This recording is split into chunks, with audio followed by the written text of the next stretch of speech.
Kayo po ba mga bossing ko ay lagi na lamang pong walang pera, bagamat kayo ay masipag at madiskarte? Asya malaking katanungan nga yan, bakit ganon? Ngayon po mga bossing ko, marami tayong pwedeng gawin na pamamaraan upang sa ganon hindi kayo lagi nauubusan ng pera. Kumuha po kayo mga bossing ko ng bulak na kagaya nito. Kung mapapansin ninyo, paikot po siya mga bossing ko for never ending. At magaan po ang bulak, ito po mga bossing ko pagagaanin ang daloy ng swerte lalo na sa pera.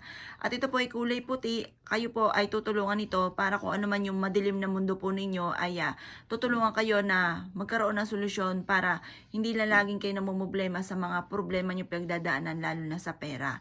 At ang gandang tambalan nito mga bossing ko ay ang bawang. Ang bawang mga bossing ko ay isa sa mga mabisang pantaboy ng mga negatibong espiritu. Itong dalawang ito ay perpektong sangkap upang sa ganon, kayo po hindi lagi nauubusan ng pera.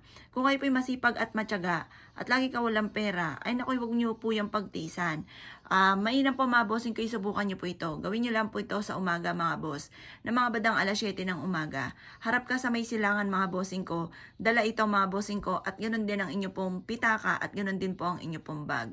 Ngayon po mga bossing ko, kayo po ay mas mainam na alisin niyo muna ang mga laman ng inyo pong bag at ipagpag niyo po muna yan.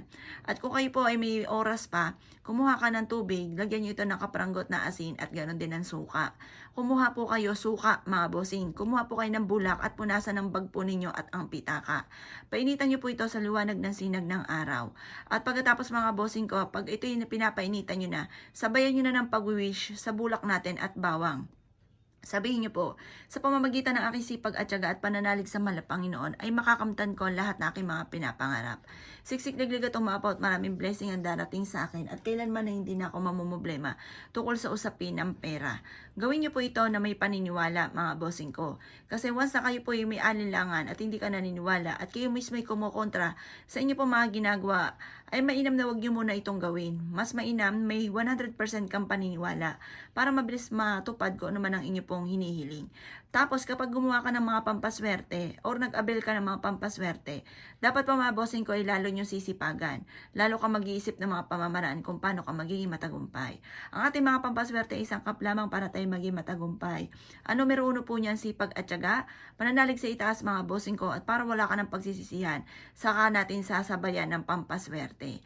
Kasi minsan mapapansin po ninyo, masipag ka, matyaga, madiskarte, ginawa na lahat pero lagi ka pa rin minamalas. Kaya dyan papasok ang mga pampaswerte. Kaya kung kayo naniniwala at nais po itong gawin at nais ng pagbabago ng inyo pong buhay, mainam na huwag ka na magpatumpik-tumpik pa. Ito po ay proven na napakaswerte. Basta mga bossing ko, lalo nyong uugaliin araw-araw ang pagiging positibo at laging ibubukas sa bibig ang mga magagandang salitain. Kalimutan ang mga pangit na salitain. Dahil kapag ikay pangit magsalita, ikaw po'y pangit din mag-isip, napapangunahan ka lagi ng mga negatibo sa mga bagay na hindi pa nagaganap, yun po ang inyo pong makakamtan, negative. Kaya ayaw naman natin ng negative, gusto natin ay laging positive at laging maganda ang mangyari. Kaya bago-baguhin ang sistema ng mga negatibong isipin, imbis na negatibong isipin, panay positive at magiging matagumpay po tayo. Kaya kung ikinaniwala at nais po itong gawin, ay siya mga boss. Good luck po sa inyo po lahat!